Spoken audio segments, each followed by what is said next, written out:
Bismillahirrahmanirrahim. Assalamu alaikum dear students. I hope you all will be fine and doing well.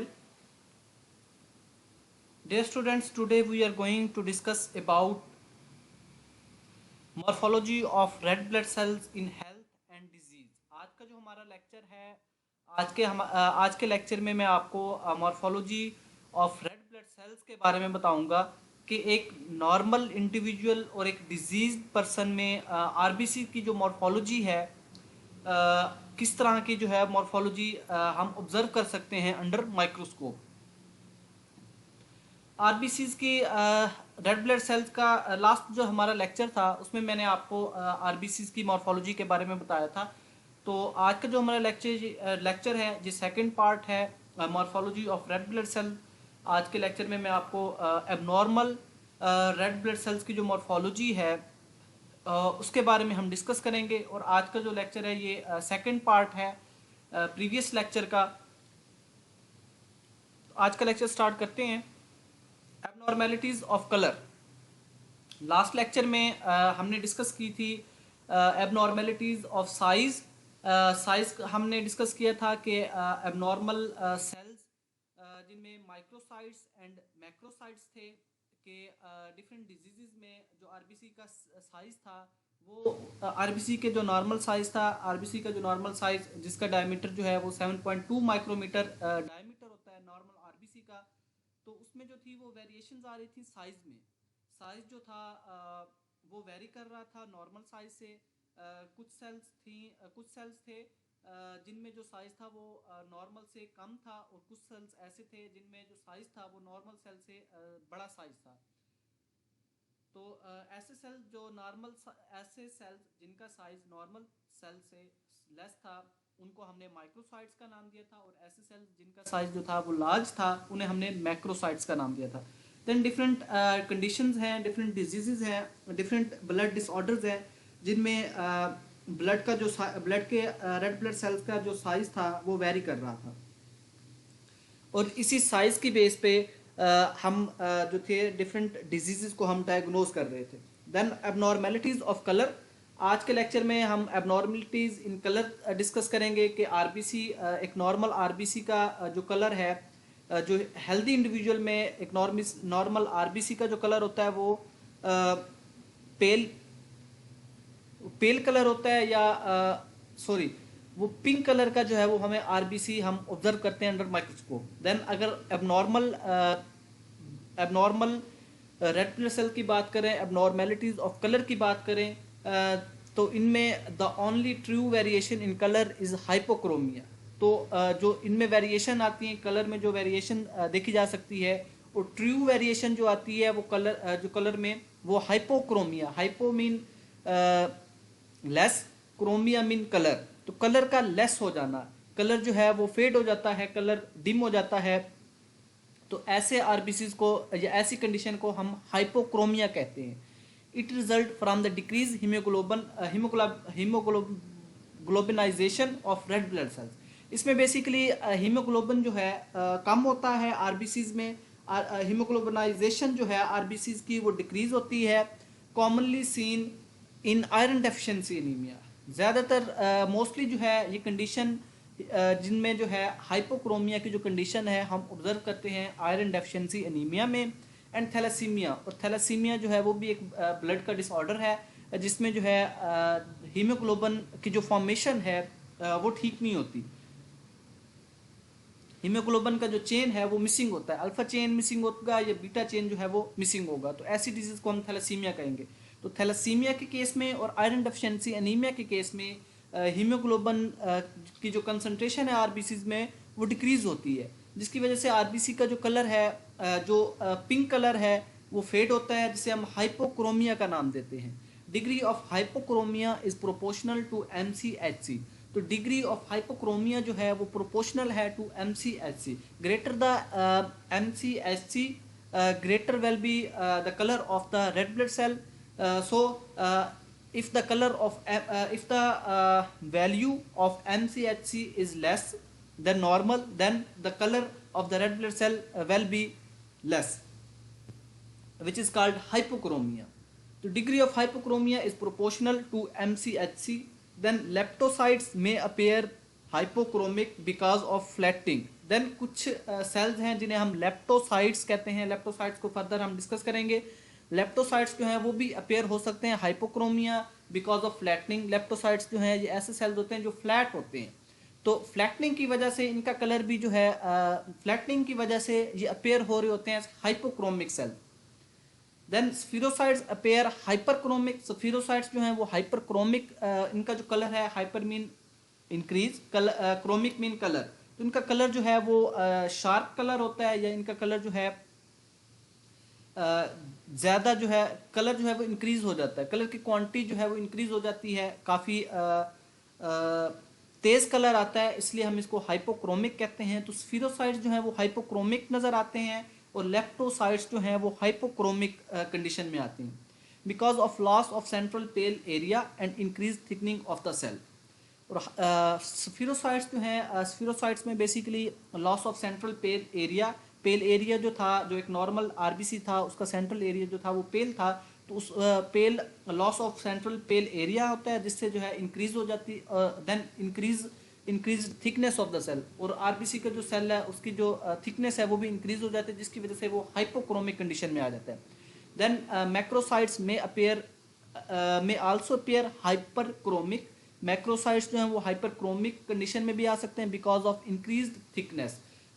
इनकी thickness increase होने की वजह से microsites जो हैं हाइपोक्रोमिक कंडीशन में अपेयर हो सकते हैं.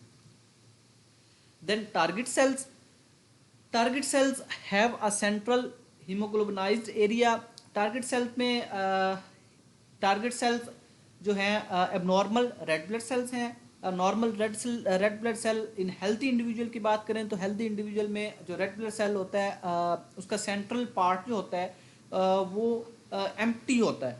लेकिन टारगेट सेल्स में central haemoglobinised area, central target cells में जो सेंटर होता है उसमें हीमोग्लोबिनाइज्ड एरिया होता है surrounded by a pale ring, और एक पेल रिंग जो है वो बना हुआ होता है. And then a peripheral haemoglobinised area. Then periphery में जो है वो हीमोग्लोबिनाइज्ड एरिया होता है पेरिफ्री में भी, और सेंटर में भी एक हीमोग्लोबिनाइज्ड एरिया होता है, और दरमियान में एक पेल रिंग होता है. These also result from increased membrane surface. तो टारगेट सेल जो है उस वक्त डिवेल्प होते हैं जब इंक्रीज्ड मेम्ब्रेन सरफेस, जब मेम्ब्रेन की सरफेस जो है वो इंक्रीज होती है due to increase in cholesterol and phospholipid content. Body में अगर कोलेस्ट्रॉल लेवल और फास्फोलिपिड कंटेंट जो है ये इंक्रीज हो जाए तो इससे जो है इंक्रीज्ड मेम्ब्रेन सरफेस जो है होगी, जिससे जो है टारगेट सेल जो है वो डेवलप होंगे. These are characteristically seen in thalassaemia. Then target cell जो है ये थैलेसीमिया में हम ऑब्जर्व करेंगे. ऐसा पेशेंट जो थैलेसीमिक है, जिसमें जो है थैलेसीमिया है, जो अफेक्टेड है थैलेसीमिया से, जब हम उसका ब्लड अंडर माइक्रोस्कोप ऑब्जर्व करेंगे तो उनमें जो आरबीसीज होंगे, आरबीसीज की जो शेप होगी वो टारगेट सेल की तरह की होगी. Then hepatitis C disease.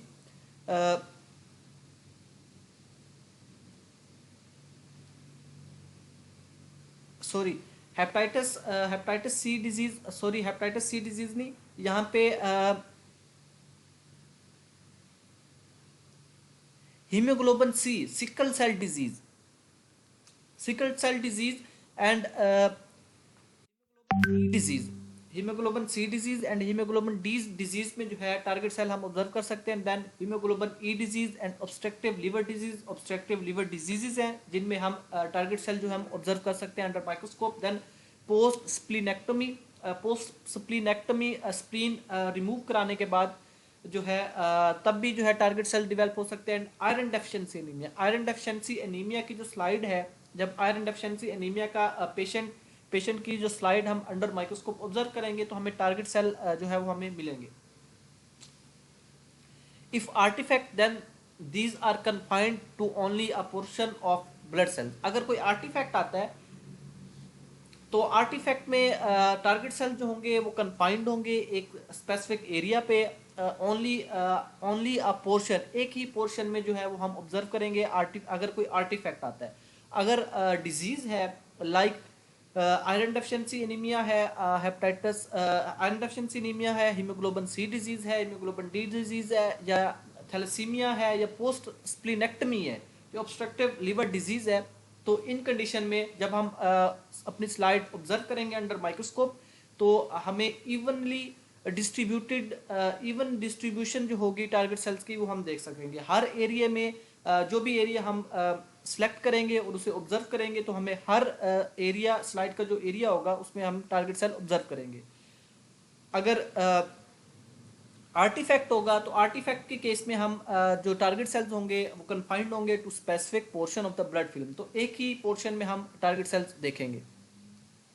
Then इस डायग्राम में टारगेट सेल्स को दिखाया गया, तो यह आप देख सकते हैं कि टारगेट सेल जो है सेंट्रल हीमोग्लोबिनाइज्ड एरिया है, देन एक पेल रिंग है, पेल रिंग के बाद एंड पे पेरिफेरी में जो है वो दोबारा हीमोग्लोबिनाइज्ड एरिया है, हीमोग्लोबिनाइजेशन हुई जहाँ पे जो है बेसिकली सेंटर में भी हीमोग्लोबिनाइज्ड एरिया है और पेरिफेरी पे भी हीमोग्लोबिनाइज्ड एरिया है, और दरमियान में जो है वो एक पेलर रिंग है।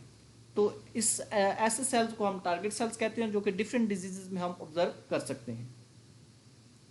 Then dimorphism, di mean two, morphism mean shape. It is term used when two distinct populations of red blood cells are seen in blood film.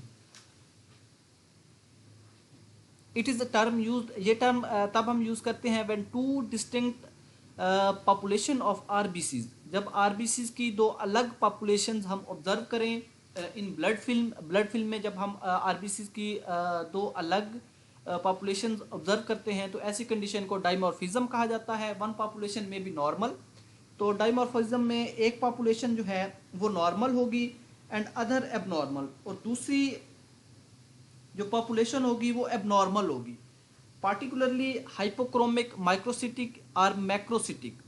और इनमें जो है हाइपोक्रोमिक, माइक्रोसिटिक और मैक्रोसिटिक जो है हो सकती है। It is seen in sideroblastic anaemia, तो ये जो कंडीशन है डाइमॉर्फिज्म, ये हम ऑब्जर्व कर सकते हैं इन सिड्रोब्लास्टिक एनीमिया में, when a patient has been transfused, जब पेशेंट में ब्लड ट्रांसफ्यूजन हुआ है, जब हमने ट्रांसफ्यूज़ किया है blood from donor to recipient, then तब हम डाइमॉर्फिज्म की जो कंडीशन है वो ऑब्जर्व कर सकते हैं। और when a patient is receiving haematinics for treatment of deficiency anaemia, जब एक एनीमिक पेशेंट में डेफिशिएंसी एनीमिया का जो पेशेंट होगा, लाइक आयरन डेफिशिएंसी एनीमिया, तो उसको उसके ट्रीटमेंट में जब हम डिफरेंट मेडिसिन जो है वो हम उसको देंगे, लाइक हिमाटिनिक्स जो है वो जब हम उनको देंगे, तो ऐसी तो इस कंडीशन में भी डाइमॉर्फिज्म जो है वो डेवलप होगी, और अंडर माइक्रोस्कोप उस पेशेंट का जो ब्लड स्मेयर होगा उसमें हम डाइमॉर्फिज्म जो है वो ऑब्जर्व कर सकते हैं।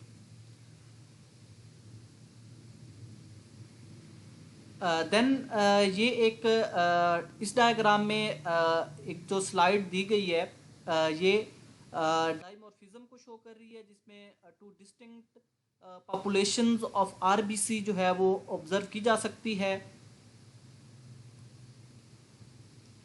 Then abnormalities of shape discuss करते हैं। एबनॉर्मेलिटीज ऑफ शेप,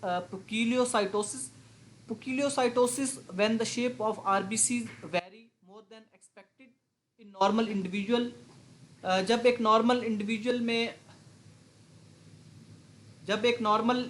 में आरबीसी की जो शेप है वो वेरी करेगी more than expected in normal individual, then this condition is called poikilocytosis. तो ऐसी कंडीशन जो है वो पुकीलोसाइटोसिस कहलाएगी। इट इज टर्म्ड पुकीलोसाइटोसिस, तो इस कंडीशन को हम पुकीलोसाइटोसिस कहेंगे। RBC of abnormal shape is termed a poikilocyte. तो ऐसा आरबीसी जिसकी जो शेप है वो एबनॉर्मल होगी, तो ऐसे आरबीसी को हम पुकीलोसाइट का नाम देंगे। पुकीलोसाइटोसिस is also a non-specific feature seen in several hematological disorders. पिक्यूलोसाइटोसिस भी एक नॉन स्पेसिफिक फीचर है जो कि स्पेसिफिक हेमाटोलॉजिकल डिसऑर्डर्स में हम ऑब्जर्व करते हैं। Abnormal erythropoiesis, then erythropoiesis, abnormal erythropoiesis में भी पिकीलोसाइटोसिस का जो प्रोसेस है वो हम देख सकते हैं और पिकीलोसाइट जो है वो हम ऑब्जर्व कर सकते हैं। Then megaloblastic anaemia, megaloblastic anaemia में भी पिकीलोसाइटोसिस की कंडीशन जो है वो डेवलप हो सकती है। Then iron deficiency anaemia, iron deficiency anaemia में भी पिकीलोसाइटोसिस की कंडीशन जो है डेवलप हो सकती है और अंडर माइक्रोस्कोप हम पिकीलोसाइट जो है वो हम ऑब्जर्व कर सकते हैं। देन थैलासीमिया, माइलोफाइब्रोसिस, थैलासीमिया और माइलोफाइब्रोसिस में भी हम पिकीलोसाइटोसिस का जो कंडीशन है वो हम ऑब्जर्व कर सकते हैं और अंडर माइक्रोस्कोप हम पिकीलोसाइट जो है वो ऑब्जर्व कर सकते हैं। However specific types of poikilocytes are diagnostic of specific disorder. Poikilocytosis जो है ये एक जनरल टर्म है।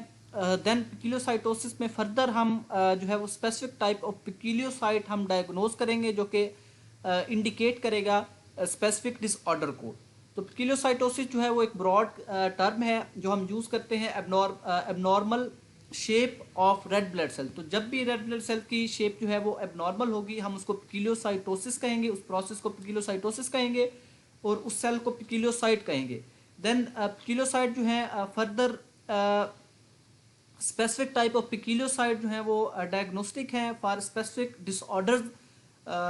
देन फर्दर हम डिस्कस करते हैं पिकीलोसाइट्स को।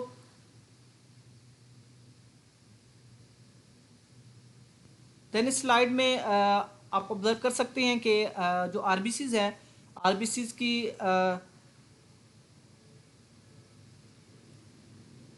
आरबीसीज की जो शेप है वो डिफरेंट है। कुछ आरबीसीज जो हैं आरबीसीज की शेप जो है हर इंडिविजुअल आरबीसी की शेप दूसरे आरबीसी से जो है वो डिफरेंट है। तो ऐसी कंडीशन को हम पिकीलोसाइटोसिस कहेंगे। Then spherocytosis when the RBCs are normal are more spheroidal than normal. अगर एक आरबीसी जो है नॉर्मल से ज़्यादा स्फीरॉइडल है तो उसे हम स्फीरोसाइट कहेंगे एंड दीज आर टर्म्ड स्फीरोसाइट। तो ऐसे आरबीसीज को हम स्फीरोसाइट्स कहेंगे और बेसिकली ये एक पिकीलोसाइट है। अब नॉर्मल जो है आरबीसी की जो शेप है वो एबनॉर्मल है। दीज में रिजल्ट फ्रॉम जेनेटिक डिफेक्ट्स। तो स्फीरोसाइटोसिस जो है वो जेनेटिक डिफेक्ट्स की वजह से डेवलप हो सकती है of red blood cell membrane as in hereditary spherocytosis. तो हेरिडिटरी स्फीरोसाइटोसिस एक डिजीज़ है, एक जेनेटिक डिफेक्ट है जिसमें जो है रेड ब्लड सेल की जो मेम्ब्रेन है, बेसिकली ये रेड ब्लड सेल की जो मेम्ब्रेन है उसका ये एक जेनेटिक डिफेक्ट है जिसकी वजह से आरबीसी की जो शेप है वो मोर स्फीरॉइडल होती है than normal because of interaction between Ig and complement coated red blood cells with macrophages as in immune hemolytic anemia. Then IgG are complement coated red blood cells with macrophages as in immune haemolytic anaemia. तो immune haemolytic anaemia एक condition है जिसमें antibodies जो हैं वो develop होती हैं और ऑटो एंटीबॉडीज़ जो हैं वो डेवलप होती हैं, प्रोड्यूस होती हैं और अपने ही आरबीसीज़ को जो है आरबीसीज़ को अटैक करती हैं और आरबीसीज़ की जो शेप है उसको अफेक्ट करती हैं। और इस कंडीशन में जिसे हम इम्यून हेमोलिटिक एनीमिया कहेंगे तो इस कंडीशन में भी स्फीरोसाइट्स जो हैं वो हम ऑब्जर्व कर सकते हैं। Then ABO haemolytic disease of newborn, then ABO haemolytic disease of newborn में भी हम स्फीरोसाइट्स जो हैं वो ऑब्जर्व कर सकते हैं and from action of certain bacterial toxins. Then कुछ बैक्टीरियल टॉक्सिन्स हैं, बैक्टीरिया जो है वो टॉक्सिन्स प्रोड्यूस करते हैं लाइक एंडोटॉक्सिन एंड एक्सोटॉक्सिन। तो उन टॉक्सिन्स के नतीजे में जो आरबीसीज हैं इनकी शेप जो है वो अफेक्ट हो सकती है और एबनॉर्मल शेप आरबीसी जो है वो हम ऑब्जर्व कर सकते हैं। देन स्फीरोसाइट्स जो हैं वो बैक्टीरियल टॉक्सिन्स की वजह से भी प्रोड्यूस हो सकते हैं। देन बैक्टीरियल टॉक्सिन्स में लाइक क्लोस्ट्रीडियम परफ्रिंजिस एक बैक्टीरिया है जो कि टॉक्सिन्स प्रोड्यूस करता है। तो इस बैक्टीरिया के टॉक्सिन की वजह से जो शेप होगी आरबीसी की वो मोर स्फीरॉइडल होगी देन नॉर्मल और ऐसे आरबीसी को हम स्फीरोसाइट कहेंगे। Spherical form may be seen when anticoagulated blood is allowed to stand for a long time, bank blood.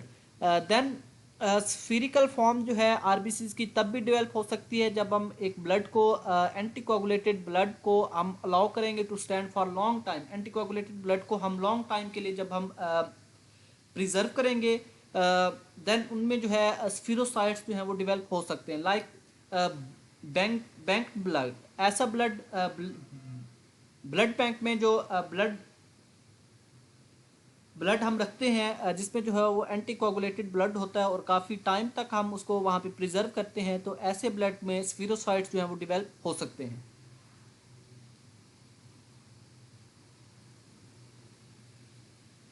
Then इस डायग्राम में स्फीरोसाइट्स दिखाए गए हैं कि जो नॉर्मल आरबीसीज हैं उनकी जो शेप होती है वो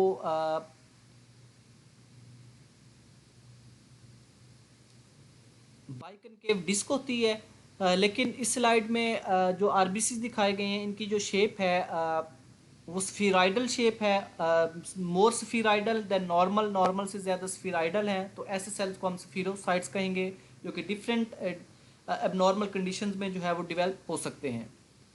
then elliptocytes and ovalocytes. Elliptocytes and ओवलोसाइट्स,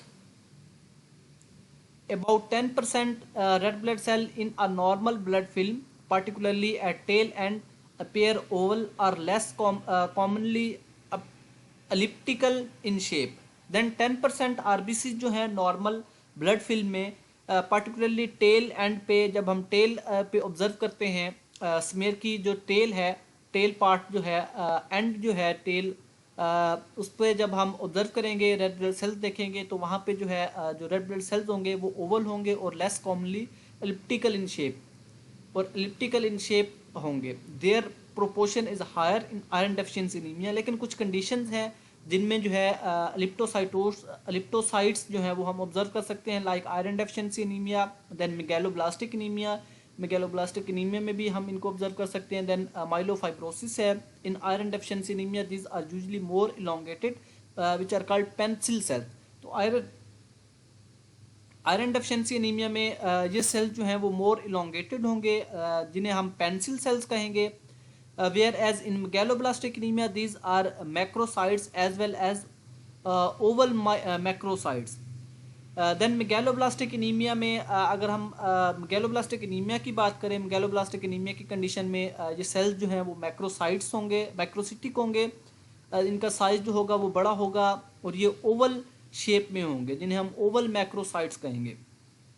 then in myelofibrosis, myelofibrosis ovalocytes are somewhat pointed at narrow side, on narrow side. तो इन माइलोफाइब्रोसिस में जो आरबीसीज होंगे वो पॉइंटेड होंगे एक साइड पे, जिन्हें हम टेयर ड्रॉप सेल्स कहेंगे, जिनकी जो शेप होगी वो टेयर लाइक होगी। तो ऐसे सेल्स को हम टेयर ड्रॉप सेल्स कहेंगे। If this shape is seen in vast majority of the cells, अगर मेजॉरिटी ऑफ द सेल जो है वो टेयर ड्रॉप सेल्स हों and in central area of the film, then this condition is termed as elliptocytosis और ovalocytosis. ऐसी condition को हम leptocytosis का नाम देते हैं। अगर हम vast majority of the cells observe करते हैं ब्लड फिल्म में अंडर माइक्रोस्कोप, तो ऐसी कंडीशन को हम लिप्टोसाइटोसिस का नाम देंगे। This result from hereditary membrane defect, और ये भी बेसिकली हेरिडिटरी मेम्ब्रेन डिफेक्ट है। एक ऐसी डिजीज़ है जो आरबीसी की जो मेम्ब्रेन है उसको इफेक्ट करती है, जिसकी वजह से आरबीसी की जो शेप है वो डिस्टर्ब होती है और नॉर्मल आरबीसी जो है वो अलिप्टोसाइट्स में कन्वर्ट होते हैं।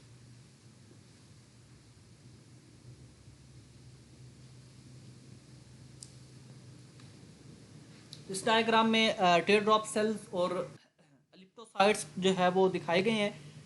Then stomatocytes when RBCs have a mouth like slit they are called stomatocytes. अगर आरबीसी जो है वो माउथ लाइक स्लिट अगर उनमें डेवलप होती है तो ऐसे सेल्स को हम सोमेटोसाइट्स कहेंगे। Few stomatocytes are usually seen in normal blood. Few stomatocytes जो है वो नॉर्मल ब्लड में हम ऑब्जर्व कर सकते हैं। नॉर्मली जो है वो ब्लड फिल्म में स्टोमेटोसाइट्स जो है वो ऑब्जर्व कर सकते हैं। देयर नंबर इज इंक्रीज, लेकिन अगर इनका नंबर जो है वो इंक्रीज होता है, लाइक इन अल्कोहलिज्म, अगर एक पेशेंट जो है वो अल्कोहल इनटेक करता है तो उनमें जो है स्टोमेटोसाइट्स जो है वो हम ऑब्जर्व कर सकते हैं। लिवर डिजीज़ है, RH null disease, these are numerous in hereditary membrane defect, और ये जो है हेरिडिटरी मेम्ब्रेन डिफेक्ट में जो है इनकी तादाद बढ़ जाती है। तो इस डायग्राम में स्टोमेटोसाइट्स दिखाए गए हैं। तो ये आज का लेक्चर था। आई होप आपको आज का जो लेक्चर है वो क्लियर हो जाएगा। फर्दर अगर आपकी कोई क्यूरी है तो आप ग्रुप में डिस्कस कर सकते हैं। Thank you. अल्लाह हाफिज़।